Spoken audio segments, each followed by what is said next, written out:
Winfield Scott took control of Mexico City. More on these stories at townhall.com. I'm Rhonda Rockstra.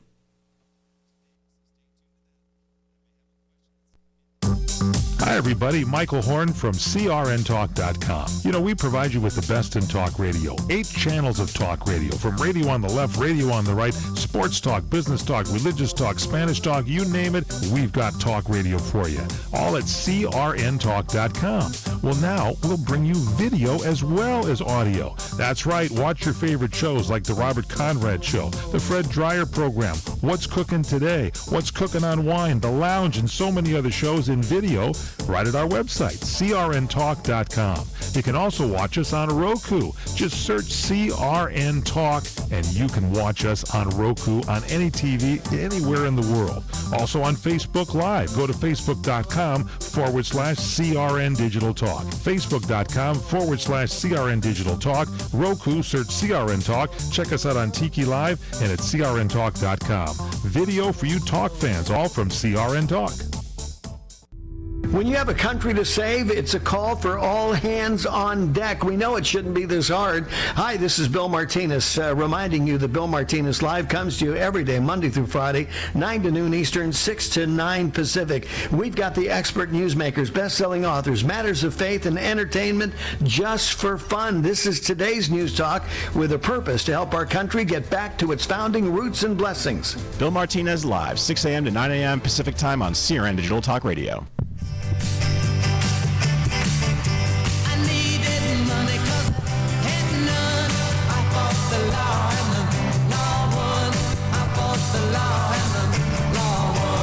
You can try fighting the law all you want, but the law is always going to win. From politicians and celebrities to sports figures and business leaders, they're fighting the law. Now, here to sort out the nation's top legal news stories is America's favorite legal analyst, Royal Oakes. This is the Royal Oakes Show. Robbing people with a 6-gun. I fought the law and the law won. I fought the law and the law won. Welcome to the Royal Oakes Show, and welcome to our co-host, Ken Jeffries. How you doing today, Ken? It was kind of wild, yeah. We got the Felicity Huffman stuff, a lot of big good news stories. Missing in action, of course, is our pal, my son, Connor Oakes, our millennial correspondent, so we're just going to have to muddle through without him. He's actually getting ready for a trial, and so goodness. Can you imagine him prioritizing his life, getting ready for a trial Monday instead of being here? It wouldn't be the trial of Felicity Huffman because she already had hers. Yeah, no trial at all. Well, it wasn't even a trial. It was just she pled guilty, right? Yeah, exactly. She pled guilty. Did you see the outcome, the breathless reporting by Shepard Smith yesterday? Yeah, it was silly, the whole thing, and even I got to tell you, our local all news station in town did, they did like almost like wall to wall. Felicity it was crazy. There's got to be other news out there, It's important, but it's like I was trying to think of the justification, and I suppose it's more than about Felicity Huffman. It's this national college scandal, and so I get that. And frankly, I mean, I comment about these high-profile trials. You report on them for KBC Radio, so it's part of our job. Wait, I report, you decide. No, yeah, I report. I bloviate, you report. Bloviate, yeah. So who are we to be criticizing? But it's interesting. I think you and I had the same reaction. This is kind of over the top. I mean, helicopters flying over the courthouse in Boston, and the prosecution wanted her to get 30 days. She wanted 0 days probation, and what did the judge do? Oh, I guess I'll split the baby. We'll give her 14 days. Yeah, it's like, and I'm thinking to myself, is this really worth all of the attention? Which, of course, is why we're talking about it now. Well, sure, and everybody was talking. As I say, Shepard Smith was acting like it was freaking But now, what about III. What happens to Aunt Becky? Lori Loughlin, on Full House, whatever, because she's going to trial? Well, at this point, she and 40 or 50 other defendants have a hard decision to make. Do they accept a plea deal? And maybe it won't be such a great deal because the early deals are usually pretty juicy, but the later ones are tougher. Or does she say, how lucky do you feel, Mr. Prosecutor? I'm rolling the dice. Let's go to trial. Well, do you feel, it's like the Clint Eastwood in defense. Yeah, well, do you feel that kind lucky? of deal. So we're going to talk a little bit more about Felicity Huffman later, but I have to say, with Connor not being here, since he's the voice of the reasonable progressive maniac left-winger, with him gone, altogether in the same person, yeah. Do you feel you have to sort of move a little left to sort of make up for the fact that Connor isn't here to represent that progressive? Yeah, maybe I'll go to maybe I'll go to the Bernie side.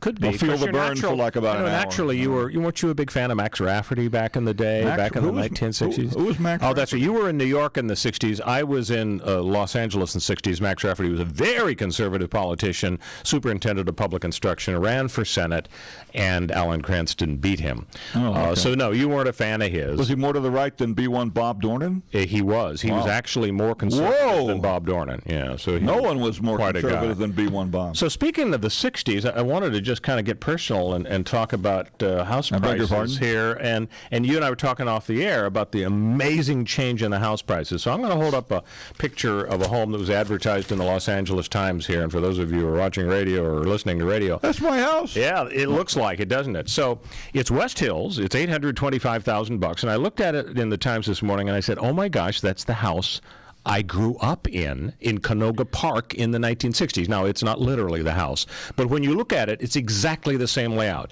You're looking at the house, and there's a lawn in the front over to the right. To the left, there's a driveway that goes off to the right, and there's a garage. And then there's a front door. To the left, there's the kitchen. To the right of the front door, there's a little office, and I know what's behind it because I grew up there in that house for like 8 years. There's the bedroom where Little Royal slept. There's the master bedroom for my parents, my sister's bedroom, the bathroom, the master bathroom, the living room, the kitchen. Everything is exactly like this. And let me tell you what we paid when I was a kid. In 1962, we paid $22,000 for this very same house. It is now for sale for $825,000. Is there a pool in that house too? Does that? No, we didn't have swimming pool. This is Canoga Park, early 60s. Some rich kids had pools, but we didn't have pools. But you tell me, Ken, you're a mathematics whiz. Oh, yeah. How do you go from $23,000 or $22,000 in 1962 to $825,000 today? Ain't life grand when you go to refi? It's great. You were saying that when your parents bought a house in what, 56 or 57 in Levittown, Long Island, I think it was $5,000.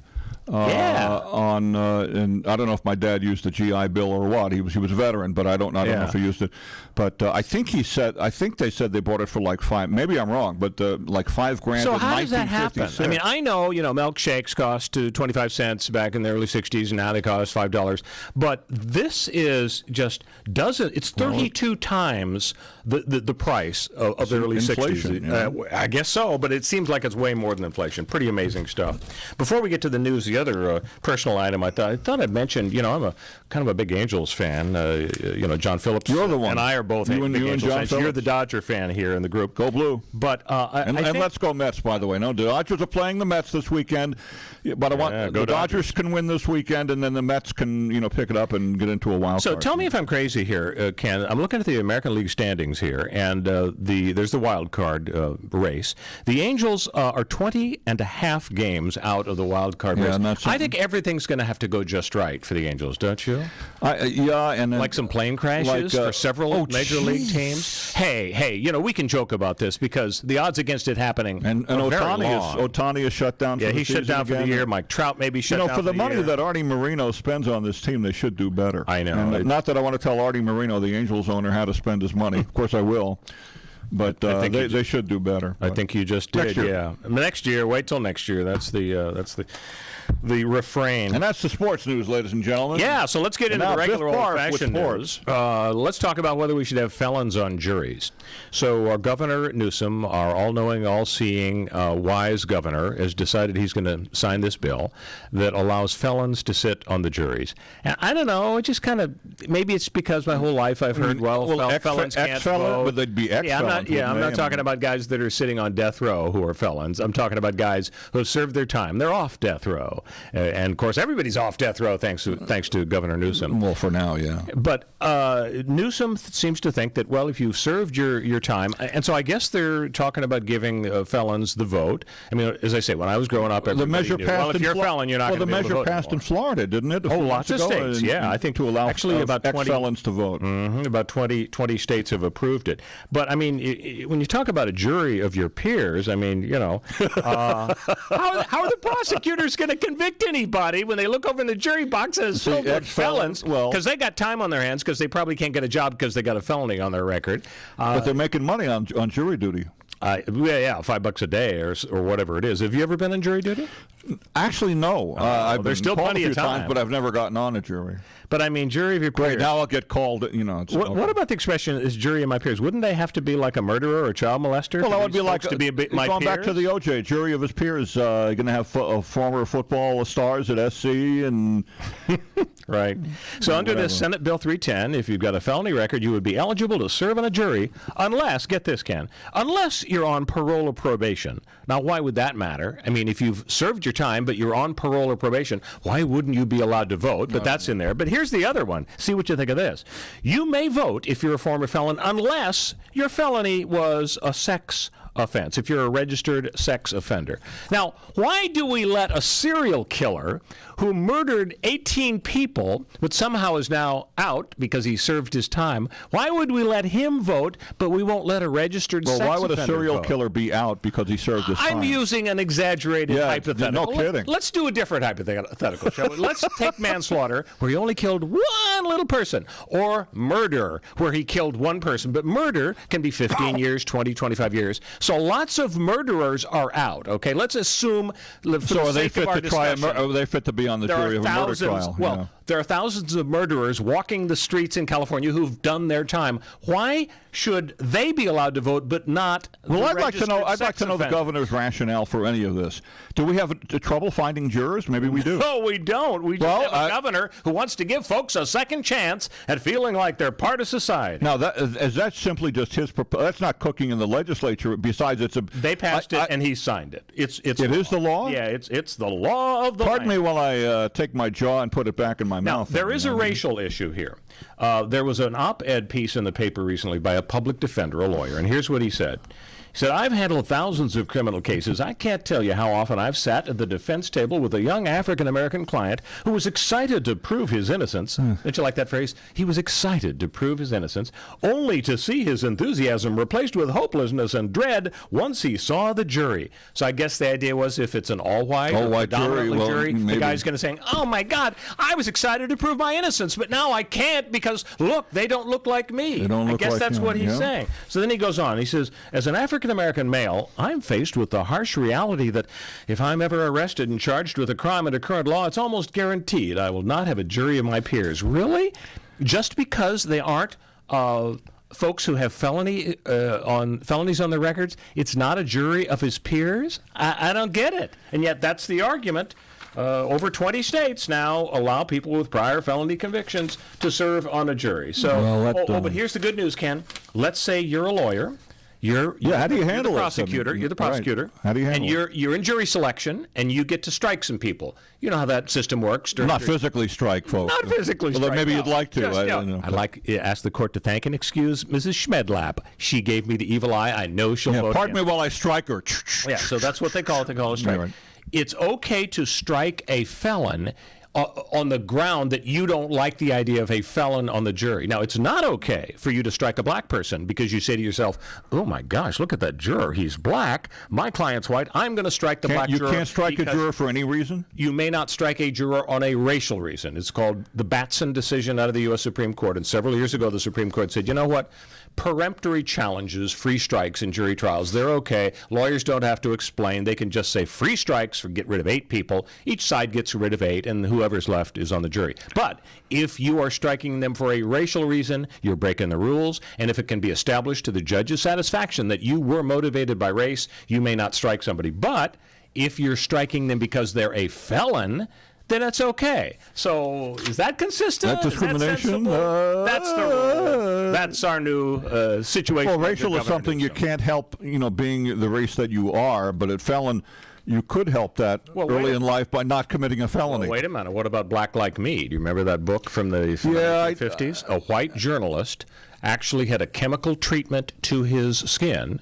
I'm blanking on his name. Howard Griffin, maybe? I don't remember. And it was called Black Like Me. Yeah, and he went into the South, and he traveled around, and he soaked up experiences, and he wrote this book. I remember reading it in school, and it was quite a dramatic story. I mean, it was kind of a permanent thing. I think it was turned into a movie, wasn't it? Yes, I think it was. So when you say people can't change their race, I think he did, sort of, in a way. Okay. So let's go on to the Andrew McCabe indictment now that we've beaten into the ground head of the felons on juries. He's former head of the FBI. Is that correct? Do I have that? He deputy. I think he was deputy head of the director FBI? or something. Yeah, I don't think McCabe was the head guy at the FBI. No, okay. But I do know that he hung out with Mrs. Miller because there was a film called McCabe and Mrs. Miller. Exactly. Yeah. Right. So here's the deal. Fake news, McCabe may be on the road to being indicted, and the reason for that is because the Trump Department of Justice thinks he lied to federal investigators, and so they may be hauling him up.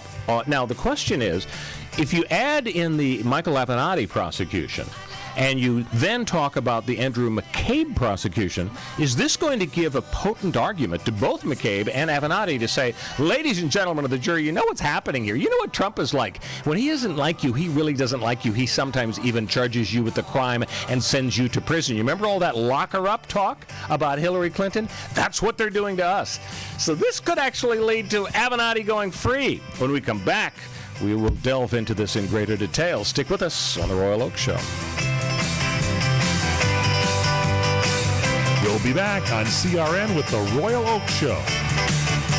This is the entertainment answer. What is my hilarious Blu-ray pick of the week? 100% The Hustle, starring Anne Hathaway and Rebel Wilson. I really adore watching both of these actresses, and then when you put them together in a comedy like this, they just really shine. Anne Hathaway is glamorous and seductive, and Rebel Wilson's character, Penny, is, well, a little less. It's rated PG-13 and a perfect date night in, and you can pretty much watch it anywhere. Several bonus features and a feature commentary kind of round out the package of this one. Again, The Hustle from Universal Pictures Home Entertainment. For this entertainment answer, I'm Matt Mongol. Looking for an intimate, romantic getaway? Escape to Maui's premier bed and breakfast, The Plantation Inn, a quiet oasis in the heart of Lahaina town. Guest rooms and suites offer Hawaiian plantation decor, combined with modern amenities, and surrounded a serene courtyard with a pool, jacuzzi, and lush tropical foliage. The inn is located just steps from Lahaina's historic Front Street for an easy stroll to museums, galleries, shops, and restaurants. Call 667-9225 or visit theplantationinn.com and plan your getaway now.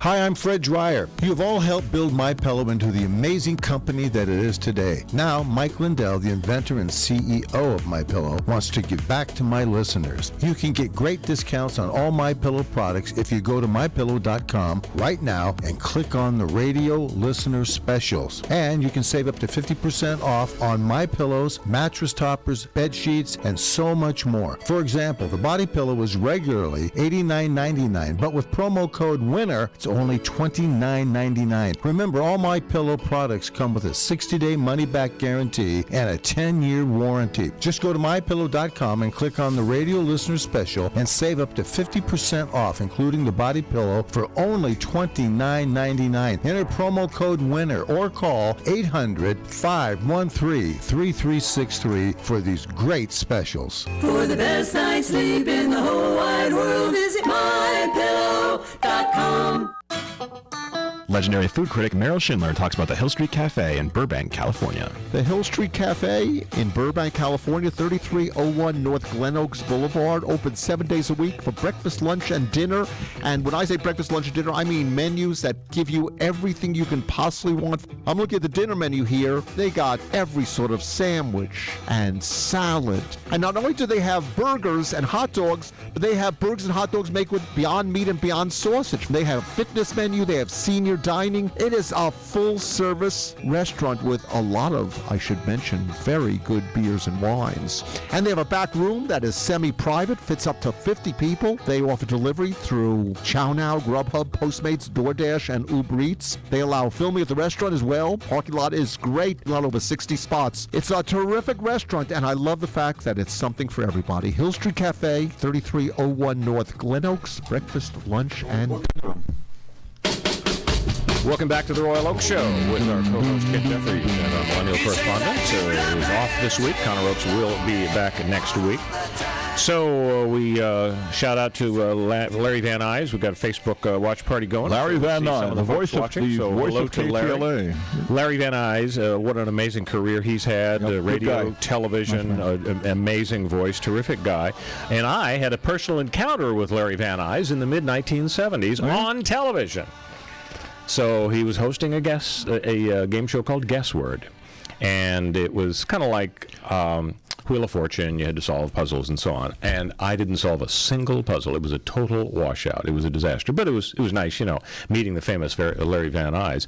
And I'm guessing, Ken Jeffries, with your experience as a professional disc jockey and so on, you probably at some point toyed with the idea of going into the game show hosting world. Did you ever consider that? A new car! No, that'd be the announcing field. That could be. No, I'd have to say that. You never did that? Never thought? No, I'd have to keep up with the rules, and they're complicated. And how do you do? Larry Van Nuys made it seem very simple. Yes, he did. Although I couldn't probably solve a single puzzle. Hi, Larry. You're out there. Hello to Larry.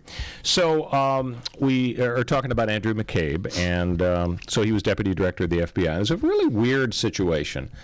His wife was involved in politics in Virginia. She wanted to be in the state Senate in Virginia, and she accepted a big amount of money from the Clinton folks who came through McAuliffe and so on. So she's a big Democrat. She's really friendly with Hillary Clinton. And she's married to Andrew McCabe. And he's in charge of one of the top people in charge of investigating whether Hillary broke the law on the server. And so people are wondering, my gosh, Andrew McCabe, he's so involved in can't they get somebody who isn't tied in with the Clintons and accepted hundreds of thousands of dollars from the Clintons? Maybe he's honest, but what are we going to do? So what does McCabe do when he knows that he's under the microscope and people are suspecting that maybe he's biased against Trump and in favor of Hillary and so on? What does he do? He contacts a reporter, I think it was a New York Times reporter, and he gives him a little scoop. We're investigating the Clinton Foundation. We, the FBI, are going after the Clinton Foundation, and the reason he did that was so he would look like he was even-handed. He wouldn't seem like he was a homer for Hillary, if that's an expression. Not to bring the Simpsons into this. So, then what happens? Well, the Inspector General gets wind of something like this might have happened, and they sit down with Andrew McCabe and say, Mr. McCabe, what happened here with the whole thing about the leak by you to the reporter? You can't leak stuff about the Clinton investigation. And he said, no, I didn't leak that. I didn't do that at all. Well, apparently he did leak, and apparently he lied to the investigators. And that's the lying to the investigators. And that's the lie that the prosecution that may go forward on. And so, but that leaves the question I talked about before the break, namely, isn't it going to look kind of funny when Donald Trump, who has these sworn enemies swirling around his life, including McCabe, his Department of Justice is prosecuting McCabe for perjury, maybe. At the same time, his Department of Justice is prosecuting Michael Avenatti. I mean, isn't Avenatti's lawyer going to be able to make hay by saying to the jury, ladies and gentlemen of the jury, you guys read the newspapers. I know you're not supposed to read while you're on the jury, but Donald Trump hates this guy. Why we're here. It's because Donald Trump wants to crucify my client, Michael Avenatti. Maybe he did steal hundreds of thousands of dollars from a quadriplegic guy in his wheelchair, but doggone it, you don't like Trump, so you should vote for Michael Avenatti. Aren't you worried that maybe the prosecutions will run into a little speed bump? It could be, or they can hand the prosecution to Judicial Watch. Yeah, that Tom headed by Tom Fitton. I get tweets from them just to see what they're doing, and it seems like every day we're filing a legal brief against the Clintons. We're going to do this against the Clintons and the Clinton. Yeah, they've been doing. She ain't president. Whatever. That's a free country, and they can do what they want. So, big week in terms of the Democrat race to go up against Donald Trump, and there was a huge debate. I guess it's just down to 10 now. Instead of 10 and 10 on two nights, it's just 10 top people. I heard Marianne Williamson actually she's still running about not being on the stage. Yeah, I'm sure she was upset, but she is trying now she's still running and may get another shot at it. And also, they may have an issue now, and I saw this the other night. I think on Colbert with Jake Tapper. Tapper said, no, I forgot what I was going to say. Great.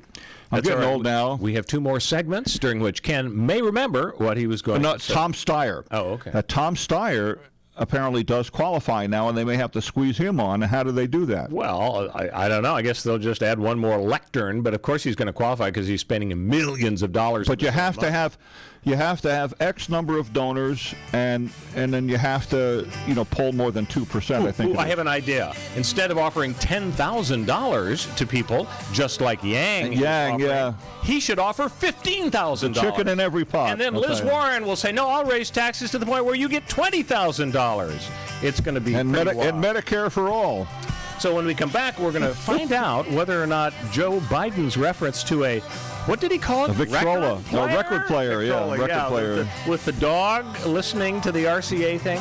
Is that going to doom his candidacy? Or will that nipper it in the bud? And was RCA Julian reference. Castro totally out of line in suggesting that Joe Biden's memory is gonzo?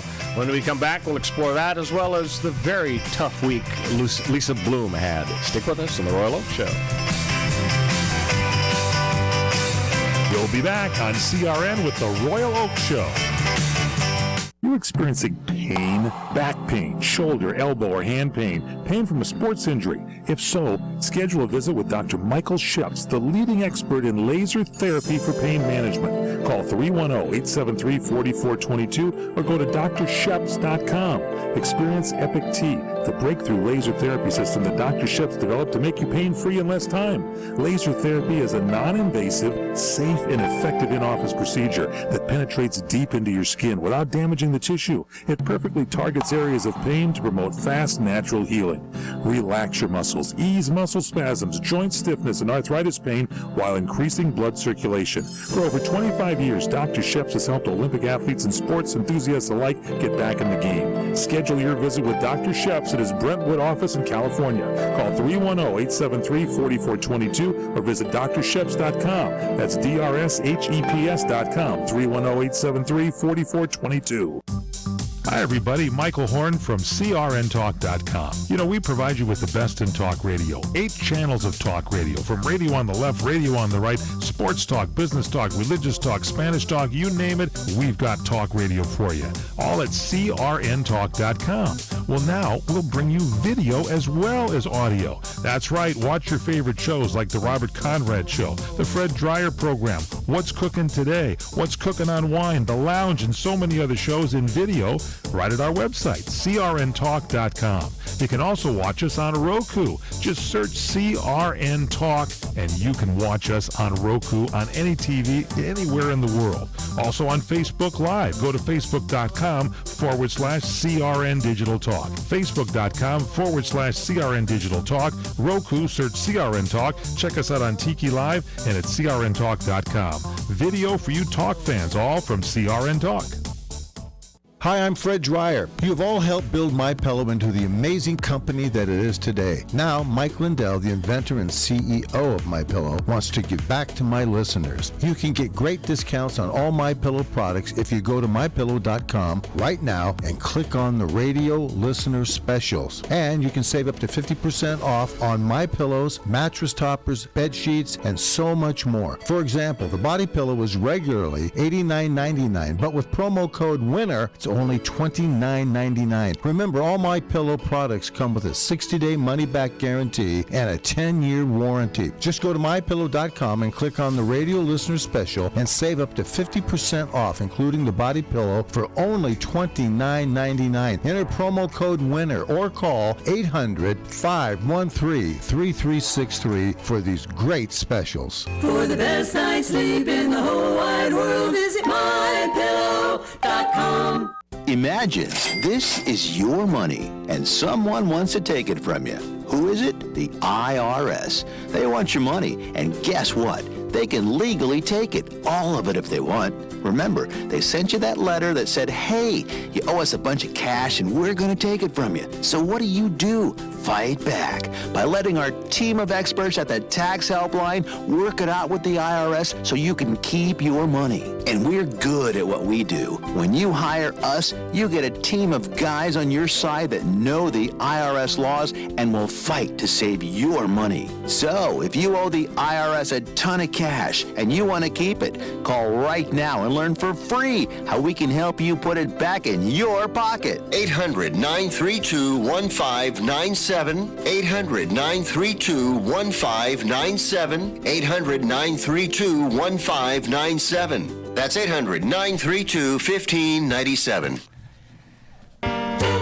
Welcome back to the Royal Oak Show with our co-host Ken Jeffries. Our millennial correspondent Connor Oakes will be back next week. So we were talking about the debate, and Joe Biden mentioned a record player. I guess the context, Ken, was that Joe Biden was saying, to have kids learn and thrive, talk to your kid. What was it? Read stories to your kid before they go to sleep or something? He said something about plug in the radio, and then he said plug in the record player. And I saw a gal on Fox News. She's he used the term record. I'm surprised he didn't say Victrola or cylinder. The Edison cylinders. I know. So this Fox hostess, should I call her hostess? Probably not. That sounds like she's a Twinkie. But the host of Fox, not mine, she's 37 or 38. She says, I'm not that young, and I never saw a record player growing up. Oh, my goodness. So, you and I saw record players when we grew up. So, I don't think it's wind them up, right? And I don't think it's really weird. No, I don't remember that Enrico Caruso on the cylinder. Come on. But I guess he's in his 70s. Sometimes the word salad comes out. He is kind of a gaffmeister. I don't think it's really killing him, though. People talk about, Liz Warren is leapfrogging over him. I don't think at this point. What I saw from the analysis, and it's probably basically true that people basically like him. Uncle Joe. It doesn't matter. He could do, look at Trump, and you could shoot somebody on Fifth Avenue, he says, and people would still vote for him. They love so if that's true for Trump, why isn't this true? This is whataboutism, and I understand that. Why can't Joe Biden use the word record player? Why can't his dentures fall out once, like they were going to on television? Yeah, just so his eye doesn't if he has explode. dentures, but his teeth bothered me a little bit on television. He looked. Put your teeth on edge? Well, he looked thin around the mouth, which to me is a symbol of age. Yeah. And I don't know, almost like a skull. I just think a little Botox, a little Biden Botox is in order. So this leads us into the and it's not fair to judge him on appearance. Absolutely not. And we don't do that here on this show. Yeah, we don't do that. So Julian Castro, I think he may have just knocked himself right out of the box here. Not that he ever had a chance to, climb up the ladder. When he went after Biden in an angry, chiding, shrill way, saying, "What you just contradicted? Did you forget what you said 2 minutes ago about?" The audience went nuts. And one reason they went nuts and they held it against Julian Castro is that when you look at the record and figure out what was said, he's actually not right. Biden did not screw up, and he was not inconsistent. It was vague, but it was certainly not worthy of an angry attack by some young guy essentially saying, I'm going to jump on the bandwagon that Biden is too old. And so I think a lot of people are very critical probably of Castro cost him for some. doing that. That brings up one more thing, too, and the issue of having a live audience at debates. I don't think there should be any live audience at debates. I want to hear what the candidates say. Kennedy Nixon didn't have any live audience, right? No, they didn't, and you don't. I don't think you need it. I think it's unnecessary. Now, maybe it was a condition for them to book the University of Houston, wherever they had this thing. Well, they've had live audiences for virtually every presidential debate, primary or general election for how many cycles? Can you remember the last time? I don't know of any debate other than Kennedy-Nixon where they didn't have an audience. I remember when the debates... When Jimmy Carter debated Ford in 76, did they have live audience? I don't remember that. I don't either. I was busy playing with my record player at the time. I just don't remember. But they shouldn't have it because I wanted to hear what the candidates were saying, and I don't want them drowned out by applause, and I don't want them drowned out by laughter, and I don't want them drowned out by anything. And the moderators are always having to chide them and say, look, would you please keep it to a minimum? Right, and there were protesters there, too. Yeah. And I don't know what they were yelling about. They interrupted Biden, shocked. I think. I'm not sure what they were saying. I was so shocked that the progressive Democrats up on the stage didn't say, Mr. Security, don't take them away. Matter of fact, give them the microphone. Let's hear what they have to say. I thought they might say that, but they didn't. So I guess they didn't want any. One thing Biden did, though, in this debate, which I kind of liked, and it's kind of cosmetic, but I think it was pretty good. During the previous debate, when the moderators said, that's all the time we have, you got to be quiet, Biden was in the middle of it making an argument. And all of a sudden, shut up. Yeah, which kind of rule follower. He didn't bother finishing his sentence. Right. But this as time, opposed to the other folks, Elizabeth Warren, you can't shut her up. Well, but the thing, at least with Biden this time, he completed his thought, and maybe they coached him to say just because David Muir from ABC News tells you your time is up, you don't shut up right. You don't right in the middle of your words or word salad if you're not a Biden fan. Right. All right. So let's get back to Felicity Huffman. Huffman. At the top of the show, we talked a little bit about how the coverage yesterday seemed sort of over the top. I mean, the helicopters, whirly-birds. Literally over the top then, right? Yeah. So here's my take on it. Everybody was wondering, what's she going to get? You know, the prosecution said, we're okay with a month. I mean, it's not exactly a horrendous crime if all they want's a month. And of course, the defense said, we just want probation. The judge went with 14 days. My guess, Ken, is that the judge's attitude was, this is a no-brainer. I can't give her no jail time. She's a famous actress. If I give a famous actress 0 days in jail, and then Joe Average, who happened to be wealthy enough to make a bribe to, you know, fix the SAT, and if I give him any time at all, people are going to say, oh, celebrity justice at work, Judge, thanks a lot. You give Felicity Huffman nothing, and you give the non-celebrity some time. So I think that's why she did it. She wanted to say, you know, this is a serious crime that you committed. On the other hand, 14 days. I mean, in California, if you get 14 days, it can end up being 14 minutes. Because you remember there were stories of Paris Hilton and others. They give them 30 days, and immediately, because of jail overcrowding, within minutes, they have sprung them. So I don't know. Were you surprised that as a celebrity she got jail time? No, I figured she'd get something, but. You know, I know he split the baby or whatever the thing was. You know, giving whatever. And I think in terms of the others, like Lori Loughlin, people are saying, "Oh boy, she's really in danger because she didn't take an early plea deal." The thing about it is everybody's defense is different. Everybody's case is different. You know what happened was the prosecution got a hold of this guy William Rick Singer. It's his official middle name, Rick in quotes, and they said, "Look, pal, you're going down big time." Yeah, he was the middleman with all of this stuff. Yeah, right? he was the mastermind. And what they said to him apparently was, look, it'll go a little easier on you if you help us get all these 50 bad people that you lined up. So he literally got on the phone with a lot of folks and had a conversation along the lines of, okay, Wilbur, just to recap now, so you did give me the $40,000 to bribe the Stanford sailing coach to get little Janie into Stanford, right? And the guy said, yeah, right. Why are you calling me? Now, that's pretty smoking gun stuff, so now they've got that guy. A lot of people apparently didn't go through that incriminating phone call. So maybe Lori Loughlin didn't say something like that, and maybe the case against her isn't that strong because they might have evidence against Lori Loughlin along the lines of, Singer says that you knew it was a bribe, and Lori Loughlin says, you know what? What happened was Singer came to me and he said, there are two ways to get into college. There's the front door, where you get in because you're a genius or because you're a Rockefeller. You give $10 million and you don't have to do anything else. They just let you in because you're a Rockefeller. And then there's the side or back door. And the side or back door is where I give money like Rockefeller does, and your kid gets in. And is that really a crime? Is that the same as the Felicity Huffman thing where she knew that they were going to cheat on the SAT? So the case against Loughlin may not be that strong. Another question was, why didn't they charge William H. Macy? Because allegedly he was in the living room when they were talking about the deal and cooking up the scheme. I don't know. Maybe it's because the prosecutors love Shameless. That's a possibility. Yeah, one of his shows, I guess. I'm just guessing. Let's talk about Lisa Bloom and David Boies.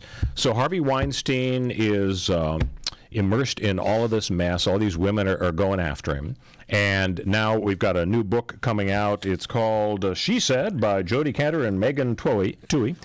And they are claiming that Lisa Bloom, even though she is an advocate for victims, and like her mother, Gloria Allred, she has a long track record of protecting and defending victims and filing suits involving harassment and so on, Lisa decides she's going to work for Harvey Weinstein for $895 an hour.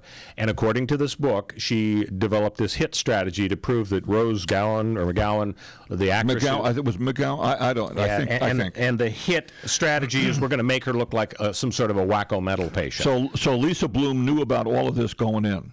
Well, she was hired by Harvey, and she says to Harvey, you should hire me because here's my strategy. We are going to make Rose McGowan look like a total whack job. And so now Lisa has apologized. My guess is that Lisa is going to do fine because she's a very capable lawyer. She may have had a come-to-Jesus meeting with her mother. Yeah, possibly. I think that future clients are going to say, well, that was a pretty weird thing you went through, Lisa, but you tell me you can help me, and I really need help going up against the man in terms of this. I don't think it's going to knock her out of the box. What do you think? Yeah, probably not. I think she's a smart lady, but I don't know. But she if she knew Harvey Weinstein was involved in all this kind of stuff, I mean, that's kind of... She also had a deal. She had written some sort of a screenplay or a miniseries treatment, and Weinstein was going to produce it. Miramax was going to produce it, maybe. And now let's flip over to the other lawyer. None of us are that... we all have... I think we all have skeletons in our closet. Well, let's talk about David Boies' skeleton. How do you spell his last name? Boies. Yeah, so David Boies, famous attorney, super lawyer. The two big cases in his career: number one, Bush versus Gore. He represented Gore. He lost in the Supreme Court, but he was the man. He actually aced out Larry Tribe, the big constitutional law Harvard professor. And so that was his first huge case. The second huge case was along with his opponent in that case, Ted Olson. David Boies was the same-sex marriage guy. He went to the U.S. Supreme Court and argued the case for same-sex marriage. So this guy is a super lawyer. He is a famous attorney. He has a daughter, David Boies does, who wants to be an actress, and David Boies ended up representing Harvey Weinstein. And part of the deal, apparently, was that Weinstein would help Boies' daughter get jobs as an actress. And so Boies was doing the same thing that Lisa was doing. Did he promise her a Miramax deal? Well, I don't know, but David Boies promised to work really hard as Mr. Super Lawyer to get Harvey Weinstein off the hot seat. So what happened to him? I mean, what happened to that case? People are second-guessing the decision by David Boies to help Harvey Weinstein. And, is he still representing Weinstein? I don't think so, no. I think he bailed out, and David Boies is going back to his other super lawyer cases, so... It's just a huge mess. Speaking of huge messes, Ken, this horrendous situation of the boat, the diving boat, where 34 people were killed, looks like maritime manslaughter prosecutions may be on the way because evidence emerged this week. I guess the FBI was digging into records. 34 dead? 34 died, right, if I recall, on Labor Day. And apparently the rules say... in the middle of the night, all night, you got to have somebody awake. Right, and nobody was. Nobody was. It's like a night watchman type thing, and it isn't like you have to have one guy stay up between 1 a.m. to 7 a.m. You can have 1 or 2 hour shifts. Somebody's up. Somebody has to be up. And apparently nobody was, and that is going to be probably huge evidence. Although they invoked now what? The owner of the company invoked some kind of really ancient maritime law. It's a very weird law that might protect the company. It's from 1851, and it essentially says that if the boat you put in the water as the owner of the boat is actually safe and seaworthy, then if there is a tragic accident, it doesn't matter. You're not going to be liable. There's some weird standard of damages where you'd only have to pay the value of the boat after the fire. Well, why would that matter? And, of course, the value of the boat after the fire is zero. So the boat owner may be off the hook, but there could be manslaughter charges against the individual crew members. There theoretically could be some criminal liability for the owners of the boat.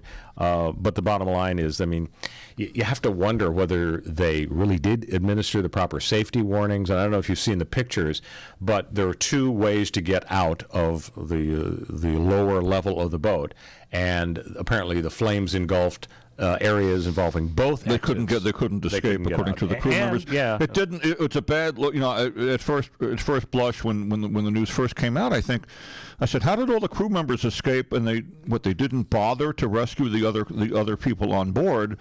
And then it came out, but they couldn't rescue them because of the flames and everything else. Yeah, I'm sure everybody had the same reaction. So what's going to happen in this case? Well, they're going to continue the investigation to find out what caused it. Was it battery chargers? Was it oxygen tanks? Was it some sort of electrical flash from the equipment and the machinery on the boat? Yeah, Nobody knows. Might be cell phone battery chargers. So that's one question, is what caused it, and then the second question was the boat sufficiently safe? Somebody called it, a maritime expert called it an accident waiting to happen, a compliant fire trap. Compliant fire trap, which is a weird counterintuitive expression, which essentially means it's legal technically, but it's a disaster waiting to happen. And so it's just a horrendous tragedy. Yeah. So Governor Newsom back in the news for another reason, Ken Jeffries. Can't seem to shake him. He has signed a law that permanently prohibits suspending kids from school for being disruptive. Right. Kindergarten through 8th grade, which I really don't get. Now, already there was a law in the books banning schools from suspending defiant kids through 3rd grade. I mean, talk about letting the inmates run the asylum. If a kid is sufficiently disruptive, I mean, obviously, you don't have a zero tolerance thing where, the kid steps out of line once and boom, he's suspended for 6 months. But if the kid repeatedly is so defiant of the teacher's instructions or the administrator's orders, and if you can't get rid of them, I mean, your wife's involved in the education system. Does she see situations where, if kids are totally out of line, if kids the other kids aren't going to be learning? Well, sometimes if kids are totally out of line, they've had teachers, send the kids to the nurse's office. Mm-hmm. And so my wife gets them. maybe some Valium. Does she just no like M&Ms? I don't think so. Well, I just think it's pretty amazing. Senator Nancy Skinner, though, Democrat of Berkeley of all places, who wrote this new law saying you can't suspend disruptive kids. She says we need to keep kids in school where they belong and where teachers and counselors can help them thrive. Fine, pay them. Pay the teachers enough. Pay the counselors enough. I don't know if you could pay them enough. You can't to handle kids that are super disruptive. I used to teach. I did teach when I was between radio jobs, and I had in the inner city, in South Central, in fact, in L.A. And I had one teacher run to me and crying because another student, this was high school, but another student spit at her. Wow. And I'm really I didn't want to pursue teaching as a career, but I didn't know what to do. You remind me of Mr. Chips, I'll say that. Yeah, I'll have to say goodbye to myself. There's a racial angle here. The Skinner and other supporters of the bill argued students of color are disproportionately affected by such suspensions. This is one of the best ways to disrupt the school-to-prison pipeline. It seems like there would be better ways to solve the problem of any kind of racial discrimination in the schools other than having a rule against suspending disruptive kids. I mean, it's difficult enough. It may make it worse for the other kids. Yeah, absolutely. It might. It's simply not fair to the other kids. Hey, when we come back, in France, they've got a very interesting approach to sex on the job. Guy died after having sex, and they declared it a workplace accident. So it was did he get workers' comp? Compensable. Something like that. Stick with us on the Royal Oak Show.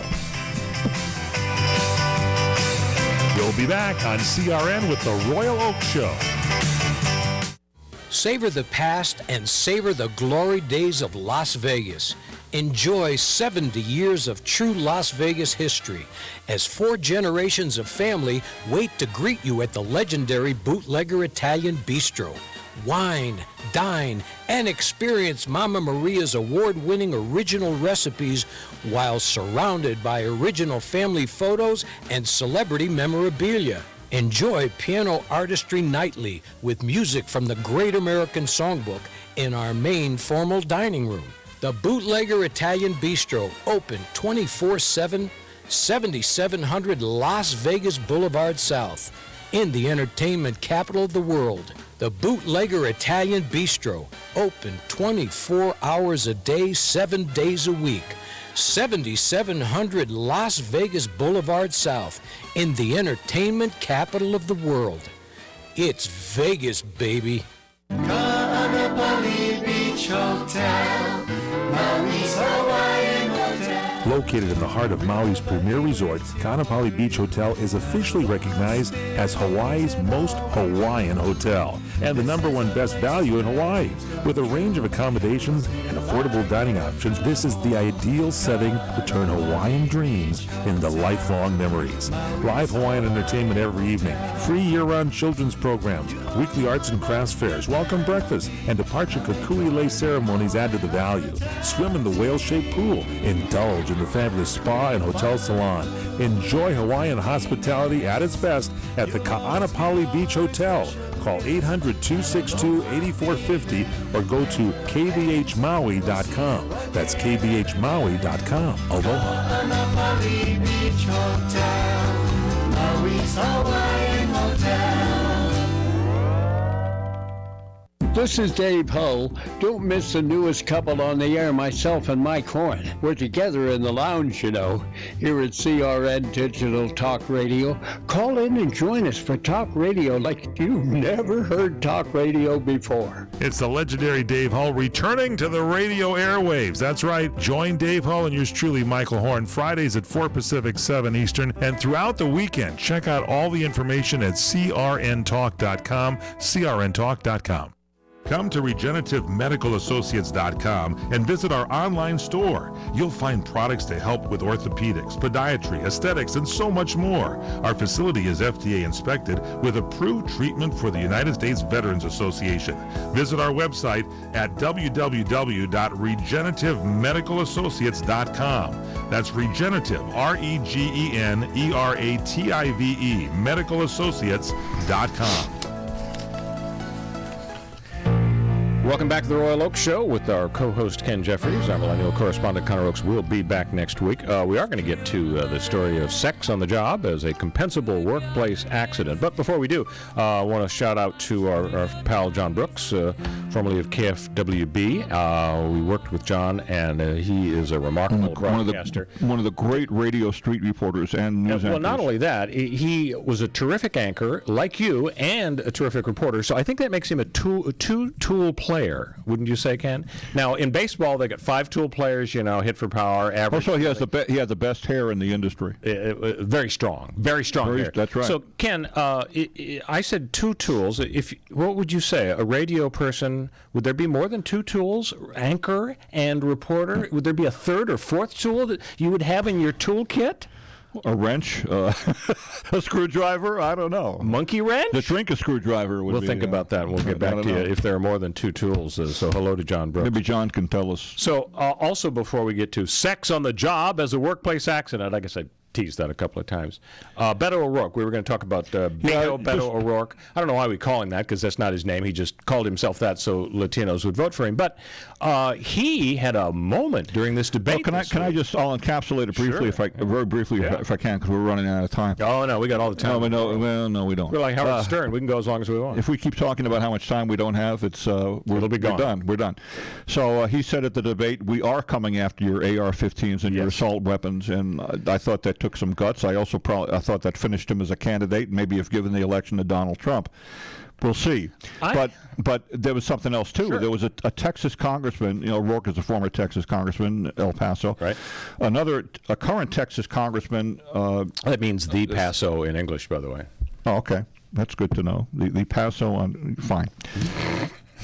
He allegedly threatened Beto O'Rourke online by saying, I have your AR-15. I got your AR-15 right here? Yeah, it's something like that. I'm ready with you. So O'Rourke accused him of the threat, and so that's where we are with that. I have a slightly different take on our friend Beto O'Rourke. I think when he came out and said, hell yes, I'm going to come take your AR-47 or AR-15 or AK-47s, I think, number one, he did a real disservice to the Democrats, because what he does when he talks about confiscation is he empowers the NRA and Trump and everybody else who is opposing reasonable background checks and so on. That's the enemy of valid gun control, is the fear of confiscation. It'll be an NRA or RNC commercial. Yeah, absolutely. Yeah. So he was really stupid in doing that, and he was selfish because he knew he was having a moment, a soundbite that would be repeated endlessly, and we're talking about it. We'll see what happens. I mean, some companies now are refusing to sell. Walmart, refused to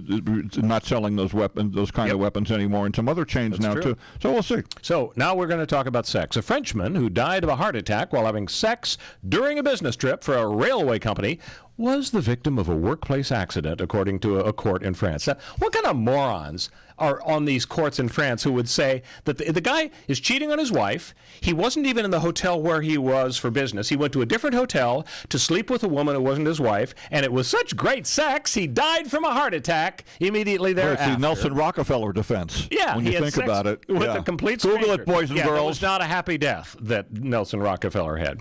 That was a joke.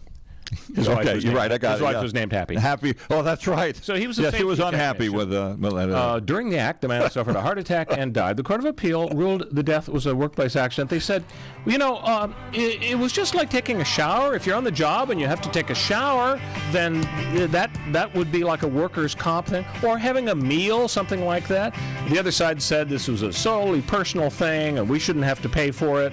So, bottom line, his family is going to get lots of money, which I guess when you think about it, maybe it is. But he won't be around to enjoy it. No, he won't be around at all. What a way to go. Last topic, Ken. New Jersey has a new law. It prohibits the use of bulletproof vests while engaged in the commission of or an attempt to commit a crime. So I guess I'm okay with that. If somebody, wants to wear a bulletproof vest while they're doing bad stuff, are you okay with that law too? No, why not? All right, so we are not going to deem that the legislature in New Jersey is a moron. Folks, thanks for joining us. See you next week on the Royal Oak Show. Which was most important because that was your theme. Are you tired of hearing your favorite talk radio shows sound like this? What if you could hear your favorite shows in crystal clear, high digital sound? Well, with CRN Digital Talk Radio's 6 channels of high-definition radio, you can now hear all of your favorite hosts like you've never heard them before.